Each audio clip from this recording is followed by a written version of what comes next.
Year 3. Couldn't have done it any better this year. Thanks to Michael Nimitz over there, my homie, doing some AEX work. Oh, I gotta love this place, man. This is year 3, man, and this is shaping up to be the best year yet.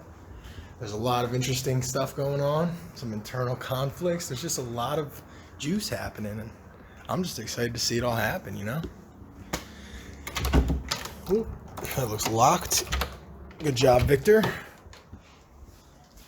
If anybody watched one of our more recent videos, this is where it took place. Jacques was here going. So he was like, all right, I'll get the stuff. I figured it only makes sense for me to do a quote-unquote walk and talk. I know I didn't coin that term, and I don't want these videos to become referred to that because that's Jeff Berwick's bag. But this is the actual location where all that shit started.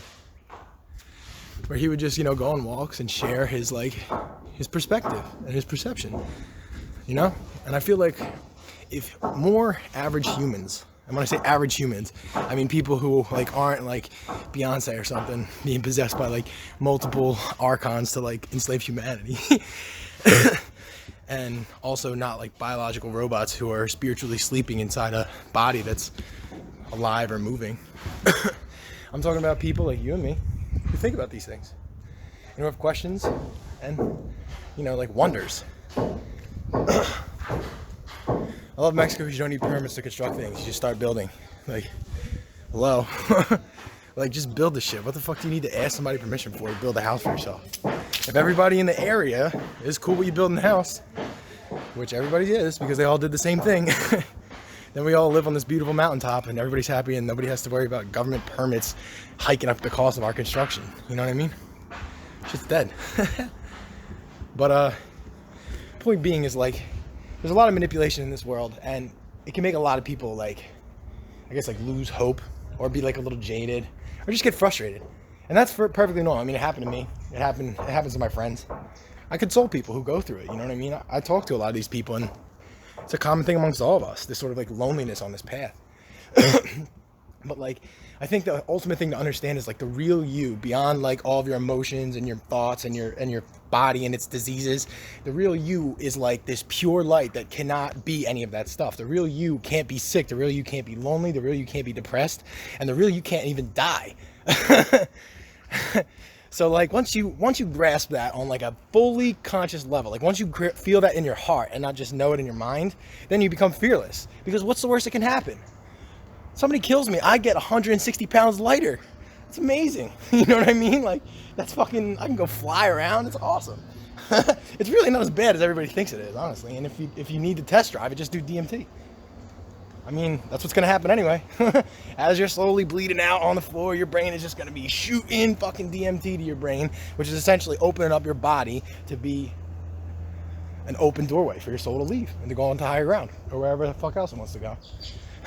So when you realize this kind of stuff, all of the political drama, all the wars, all of the fighting, all of the trauma, all of the sadness, the sorrow, the death, the suffering, all of these awful things that we're out here, trying to change, they just lose the gravity of their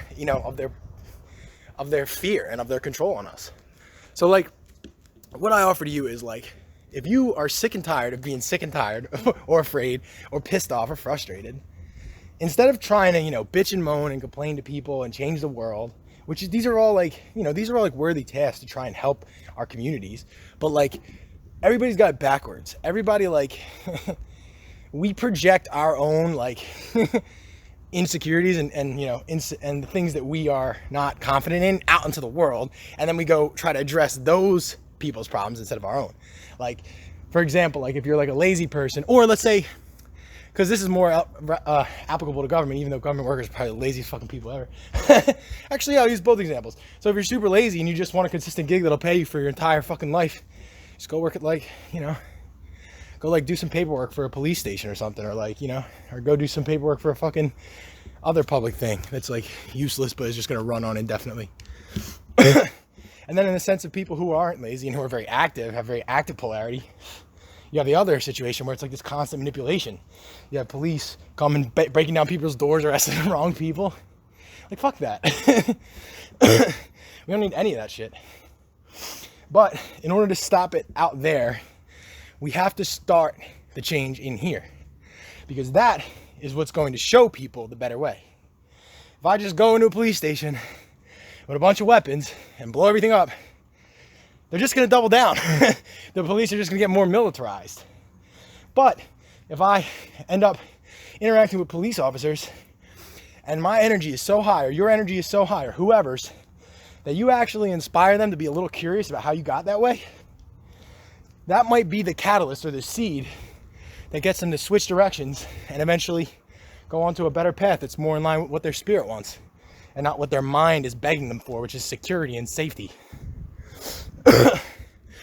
Whew, no wonder Jeff got tired. These fucking hilly ass mountains, yo. But yeah, basically, like, the point I'm trying to make here is work on yourself first, because that's what you came here to do anyway. Everybody forgets that. But the whole purpose of incarnating here is to fucking grow. Like, I believe you chose it. Like, I believe that we are all here voluntarily. Like, we wanted to do this. And there's like this amnesia process that happens at birth, which is like interesting. Sorry, camera's fucking up.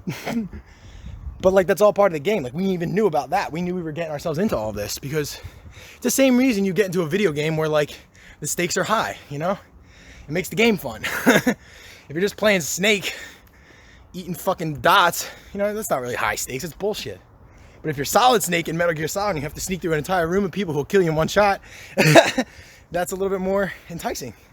It's the same story with this. We're in a world where like the entire world is trying to kill us. Whether it's through poisoning us through food, through what they spray on us in the skies or in the fucking airplanes. Oh God, shit makes me sick. Or like straight up just like physical murder, like, you know, police brutality, all sorts of other things. And all of these things are not going to go away by us forcing them away. They're going to go away by us showing people a better way so that nobody participates in that. Because the elite can't control us. All the elite can do is get us to control ourselves. Once you understand that, that's how you crack the code. So my goal in coming to Mexico and talking to all you sick fucks and broadcasting all this shit out in the world isn't necessarily to change the world. I feel like this is a great personal journey for me. I feel like I grow a lot from this. I meet a lot of people. I have incredible growth experiences that I never otherwise would have had. And then hopefully my content inspires other people to do a similar thing. It doesn't have to be like reporting or whatever the fuck. You don't even have to make videos or art or anything. But just to follow that spark inside of you that says, maybe I should try this. Something is calling me to this path and it's illogical. If it's illogical, I almost recommend looking into it more, because that means that it's coming from a place deeper than the mind. And the mind cannot predict all of the fuckery that's going to cross your path on your journey. So don't try to do it. Like, don't expect the plans to work out like you plan them to, you know? I'm not saying don't plan, but if the plan doesn't work, which most likely it won't, you got to be able to adjust. You know what I mean? And that's where the creativity and the right brain and the spirituality comes in.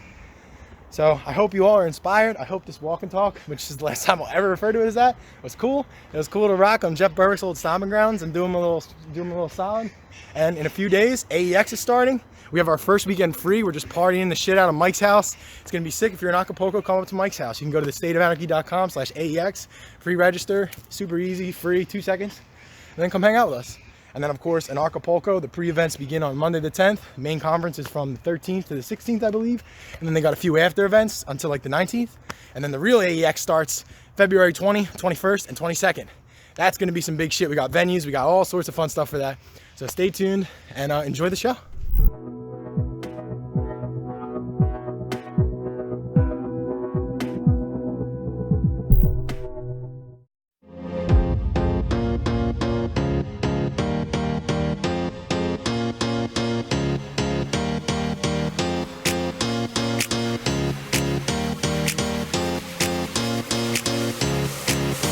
Oh yes, you wanna rockin' with the best. Oh yes, you wanna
Bye.